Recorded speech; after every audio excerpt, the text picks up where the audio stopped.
Saya jelaskan ini, Indonesia itu adalah negara rawan bencana. Jadi berdasarkan IRBI, hampir semua wilayah Indonesia itu rawan bencana. Nah, rawan bencana, maka kita perlu mempersiapkan, pasti berdampak kepada kesehatan, krisis kesehatan.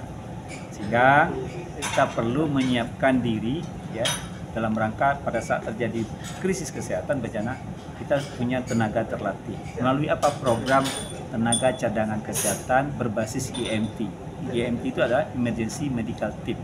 Jadi ada 7 timnya, ada dokternya, ada perawatnya, ada farmasinya, ada logistiknya, dan juga driver ambulan. Jadi dia satu tim dimobilisasi kalau di daerah yang terjadi bencana.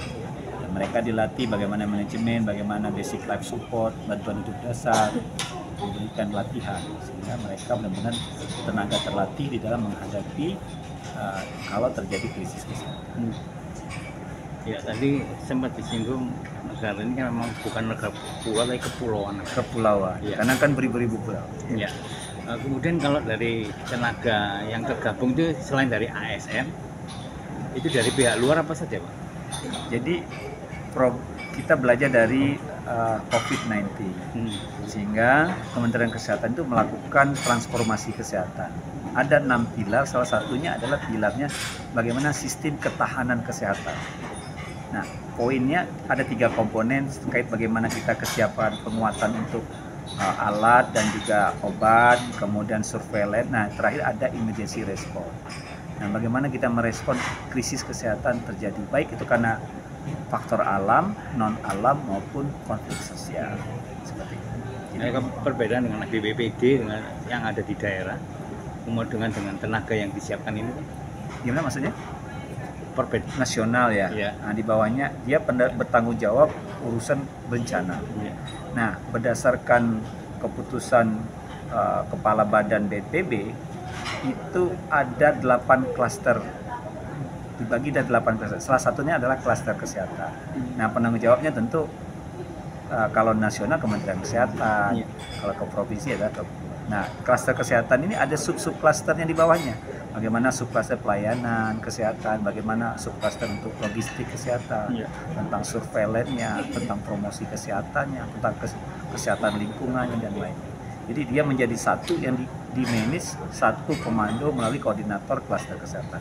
Tapi penanggung jawabnya kita tetap di bawah, kalau di level provinsi ya tentu BPBD.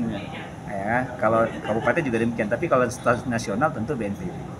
Nah, kita mempersiapkan itu. Jadi teman-teman ini juga dilatih bagaimana mendirikan, mengaktifasi klaster kesehatan kalau terjadi krisis kesehatan atau bencana. Nah, tentu komandonya nanti di bawah koordinator oleh kepala dinas provinsi, kabupaten, kota seperti itu. Kalau di skala tingkat daerah. Harapannya, Pak? Harapannya adalah karena kita ini adalah negara rawan bencana, ya, maka kita harus mempersiapkan diri fase pra bencana atau pra krisis kesehatan. Apa yang kita persiapkan? Mempersiapkan tenaga terlatih. Nah, tenaga itu harus dilatih, ya, membentuk tenaga cadangan kesehatan berbasis IMT ini terus kita latih. Jika waktu terjadi bencana atau krisis kesehatan, maka kita mobilisasi mereka sesuai dengan pelayanannya, sesuai dengan keterampilan yang sudah kita latih. Jadi mereka ini sudah tangguh sebenarnya kita. Baik, terima kasih Bapak. Ya, terima kasih ya. Dari ya, Pak Sioni, terima kasih Pak. Kemudian Dr. Oliana juga. Beliau juga lupa, ternyata dia juga anggota IMT tipe 2.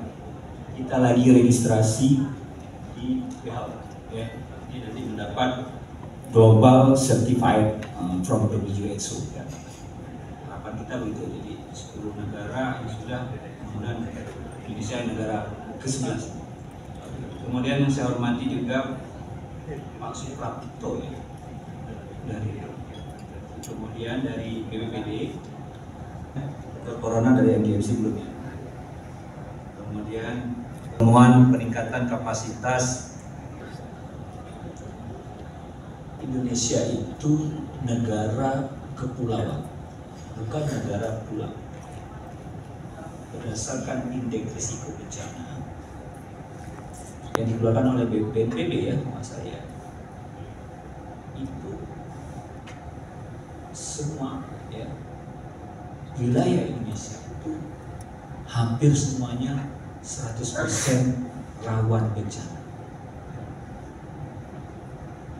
162 kabupaten kota itu pada zona merah. Sisanya, kalau kita punya 514 kabupaten kota, itu zona kuning. Pertanyaannya adalah, apakah kita harus diam saja menunggu datangnya bencana? Apakah kita tidak punya upaya, strategi untuk bagaimana mengurangi risiko memang, ya, mengurangi risiko, risk reduction. Ya.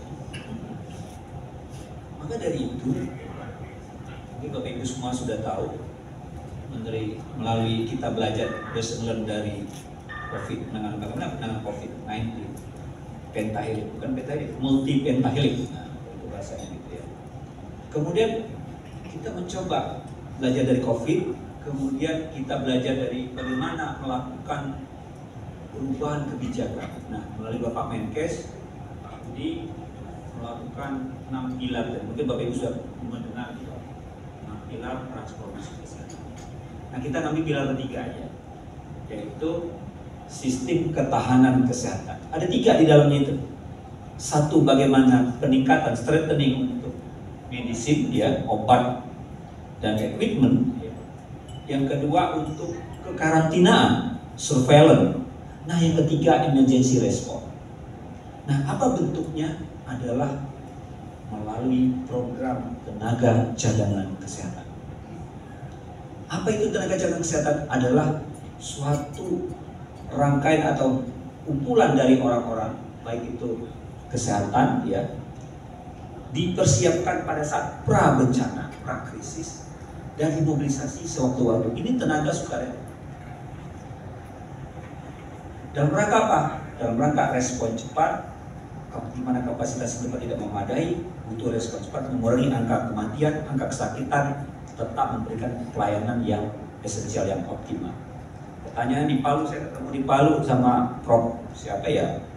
Saya lupa nama Profnya, Dekan Fakultas Negerinya tuh siapa ya?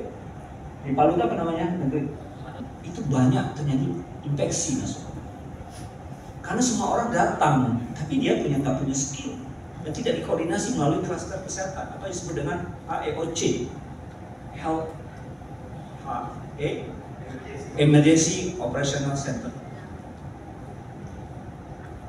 Jadi Bapak Ibu, kalau kita berangkat dari IRBI tadi, terus kita belajar dari COVID, apa yang harus kita persiapkan pada saat? Jangan kita menunggu. Ini mohon maaf, kita ini orang Indonesia, coba lihat aja lah, mungkin saya enggak lihat. Pada saat bencana terjadi krisis, mungkin pembiayaannya banyak tuh. Udah tenang, lupa lagi tuh. Selamat datang Pak Kapus, Bapak Dr. Sumarjaya, Ibu Dr. Ninis yang mewakili Kepala Dinas Kesehatan selaku Kepala Bidang, dan sekaligus Pengelola Regional Pusat Krisis Kesehatan Jawa Timur, ya Bu. Selanjutnya Bapak Surya yang sudah berkenan hadir sebagai narasumber, ya Pak, yang mewakili dari Kemenko PMK. Selamat datang Bapak. Terus di sini juga ada telah hadir Bapak Siono, Ketua Hibgabi Jawa Timur, juga sebagai narasumber.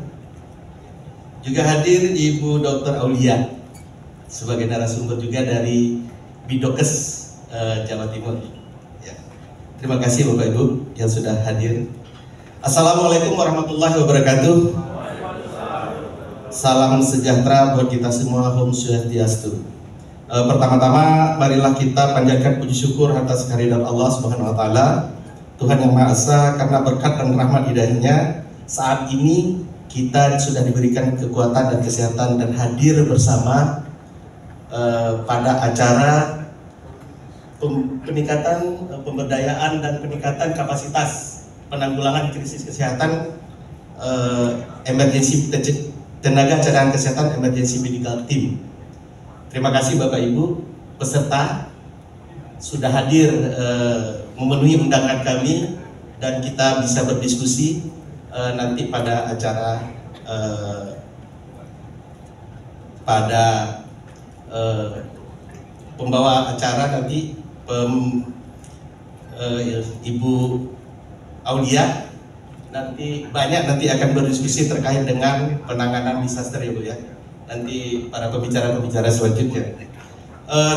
Izinkan kami menyampaikan laporan kegiatan pemberdayaan dan peningkatan kapasitas kedaruratan medis emergency medical team. Kegiatan ini sebenarnya sudah dilakukan sejak tahun 2020. Tahun 2020 sudah 2022 maaf. Tahun 2022 itu sudah 114 kabupaten kota yang sudah dilaksanakan pelatihan seperti ini. Terus tahun 2023 ada 207 kabupaten kota juga sudah kita laksanakan. Metodenya ada dua, ada yang luring dan ada yang daring. Alhamdulillah pada kegiatan kali ini kita berkesempatan untuk melakukannya secara luring apa daring?